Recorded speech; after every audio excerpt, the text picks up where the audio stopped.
Oh, you freaked out a little bit. What if I told you the future of transportation is here? I'm talking about Waymo. Waymo is a part of Google's parent company Alphabet, and they've been working on autonomous driving tech since 2009. As of the taping of this video, they have just been approved initial ride testing in Los Angeles. Hi, my name is Hector, and I like reviewing cars and other industrial design products. I've received an email from Waymo to go check out their service, and so naturally I did. Now, at the moment, Waymo is only available in the LA metro area. Well, I live in the Valley, so ironically, I have to drive my car to mid-LA, park my car, and then hail a Waymo from there. I'd like to have a few questions answered. And number one, is it easy to use? Number two, does it handle like a slow robot? Number three, does it handle busy areas? Number four, does it freak out when it gets confused? And here's the big one, simply, is it safe? I'm sure I'll have more questions along the way, but for now, let's get going. So I'm currently parked at the Grove. I'm gonna leave my car here because it's a safe parking spot. And I'm gonna take a Waymo from here to the Santa Monica Promenade. We'll open the app and hail the Waymo. I don't know what to expect. It says it's arriving in 10 minutes. I wouldn't say it's a complicated place to pick me up, but we'll see how the car does. There's a delivery truck over there. There's a couple cars coming in and out.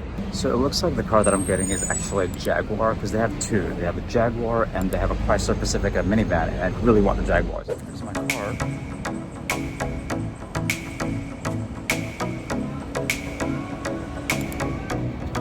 Hey there, Hector. Hi. I should probably put on my seatbelt. So it greets me, which is awesome. There's nobody in the driver's seat. So this is really interesting. It's got a sunroof. We are in a Jaguar. Oh, I just have to press the button, it seems like. Start ride. Good morning, Hector. Let's do that. Hello from Waymo.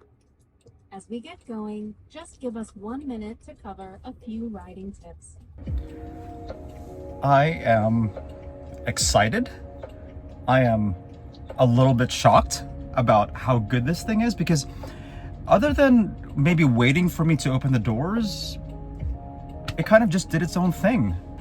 I didn't feel like it was processing anything. It just felt like it kind of knew what to do. So I'm shocked at how advanced this is. I'm also really happy. Oh, it even picks up cars if they have their signals on or not. That guy doesn't. It just turned green and it just went. It's waiting for a car. Wow. Look at the wheel.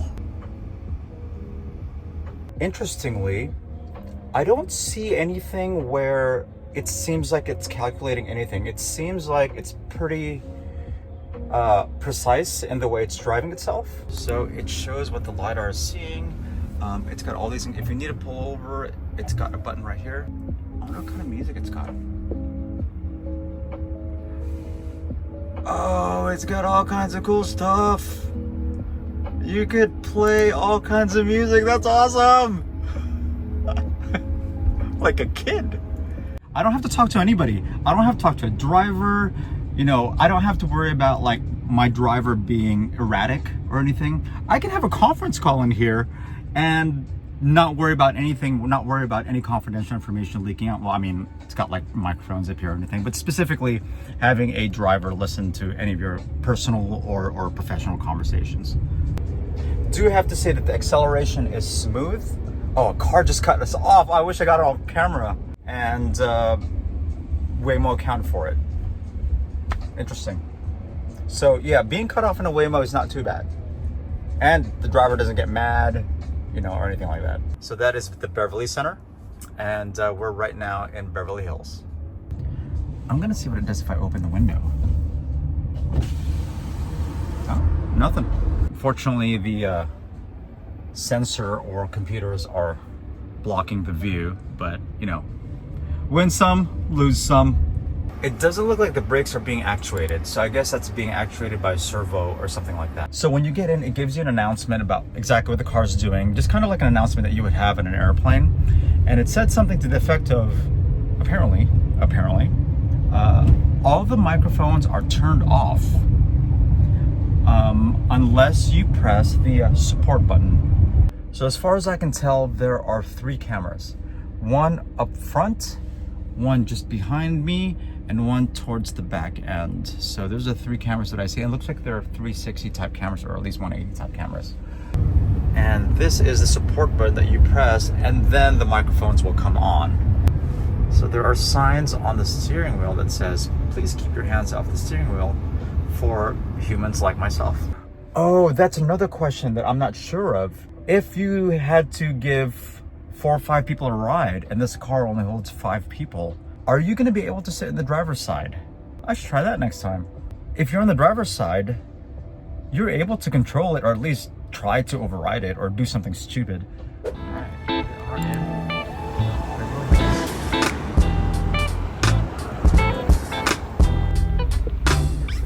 All right, oh, that's how you do the temperature. Awesome. Oh, there's a camera privacy thing? Cameras and mics are off until needed about this car. Let's do a map view. Oh, nice. And that's how you change the temperature. Cool. You know, it's actually pretty easy to forget that there's no driver. You just get so comfortable so quickly. Yeah, I don't feel uncomfortable or anything like that. Since I've seen it react when we got cut off by the BMW, it reacted just fine, perfectly fine, as safe as possible. And I don't even mind that it's not going, it's obviously going the speed limit, but I don't even really mind that at all. Like, I'm just kind of hanging out and chilling. All right, well, this is already a luxury vehicle. It's a Jaguar. It's a Jaguar I-Pace. And it feels very luxury. But here's my thought. When are you guys gonna come out with a Bentley, or more appropriately, a Rolls Royce? Because you should not be driving your own Rolls Royce. Rolls Royces are made for a driver and somebody in the back as a passenger. You do not drive a Rolls Royce yourself. But, you know, when that comes out, please let me know. I will also take that ride, because that'll be fun, to like a gala or something. And also, to add on to that, if somebody has a gala that that I can attend, please let me know. Please invite me. I would like to go.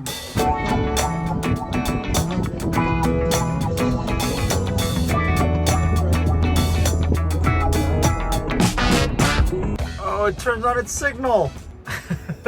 It does a lot more than some people do. Oh, it ran a red. Oh no, it didn't. My bad. No, it's a green. I didn't see the arrow from back here.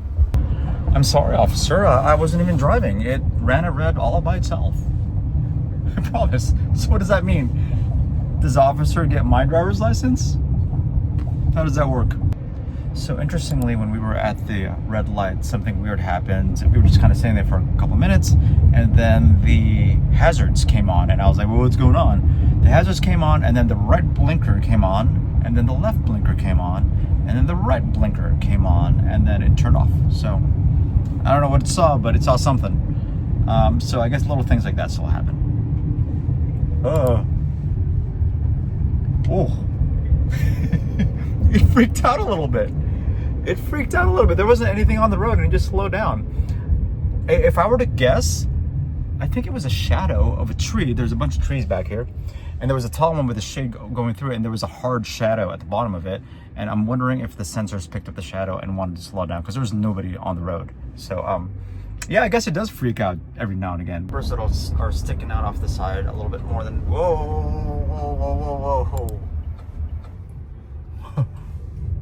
Oh, dude, that was awesome. There was a blind spot, and it wasn't actually her fault. There was a massive blind spot there. But the car did very well. Okay, we're just a couple of minutes away from our stop, and maybe a good habit to have is that I just double check everything to make sure that I've got all my stuff. Santa Monica Pier, let's see where it drops us off. It makes me a little nervous.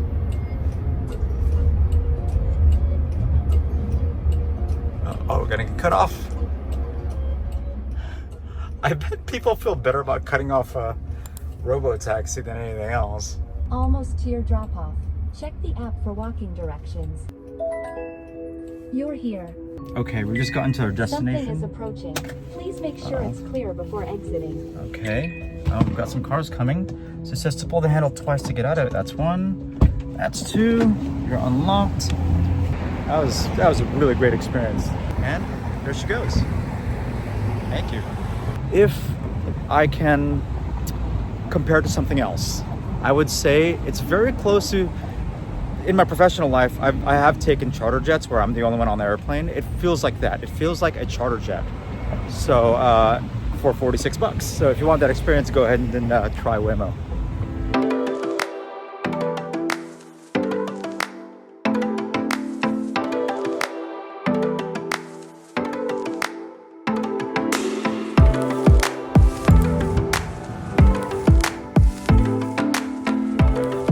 Second time around.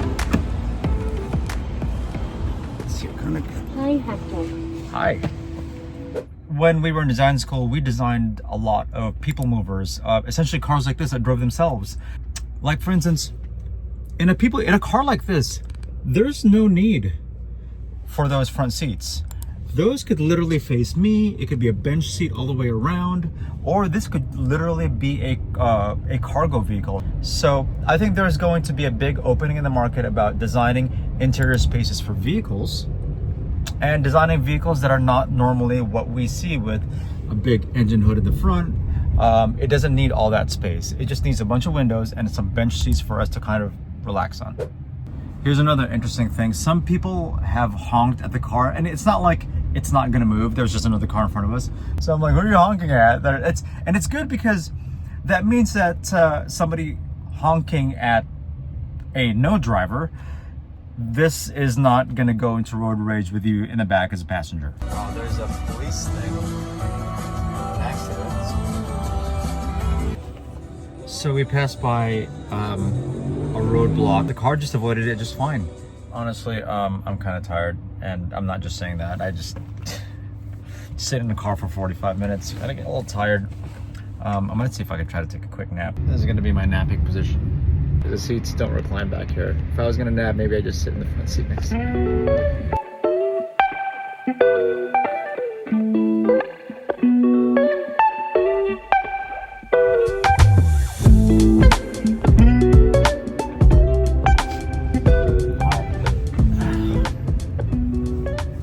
I successfully took like a 10-minute nap. So I feel a little better, a little groggy. And it just feels like somebody's driving. It doesn't feel any different. It doesn't feel like a robot's driving or anything like that. So that's my experience on taking a nap in a driverless car. Getting close. Don't let your belongings ride away. You're here.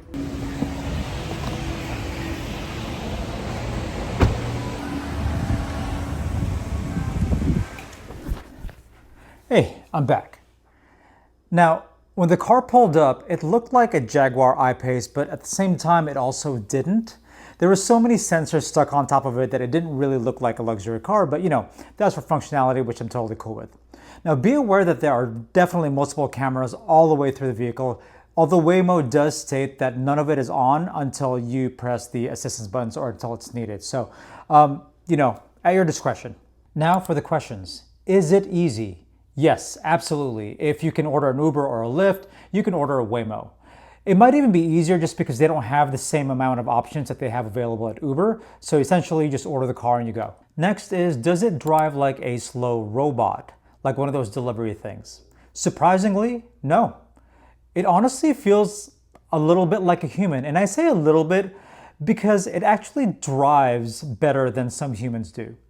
It doesn't react to being cut off by other cars, its sensors are always on and it's always paying attention, so it doesn't really hesitate at lights. And it doesn't drive too fast and it doesn't drive too slow. You're just a passenger just enjoying the ride, really. Next is, how does it handle busy areas? I chose Santa Monica because it's a tourist area and in the summertime it's usually really crowded. I wanted to see how it would handle LA traffic and specifically pedestrians. And it did so surprisingly well.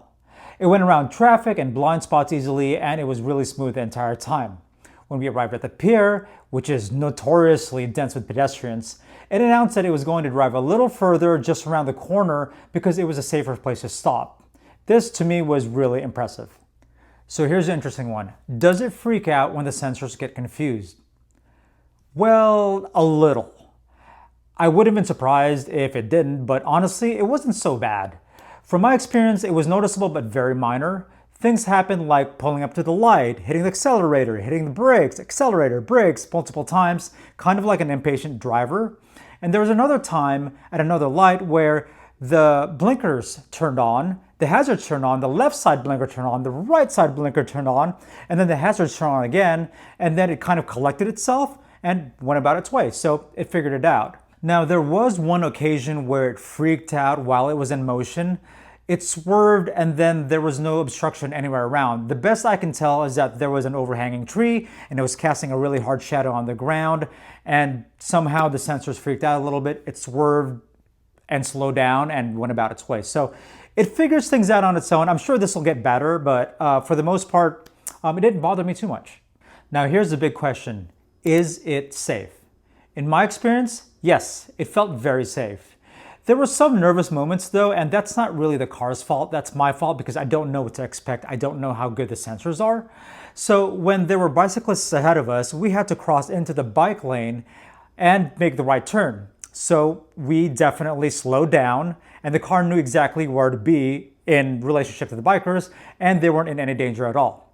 The car, of course, has to follow the cyclists at slow speeds as they cross a light. The car handled it perfectly, turning the corner and while being cut off, mind you, if you guys saw that previously in the video, and dropping me off at a safe area just around the corner from the pier. So all in all, it was a very, very safe experience.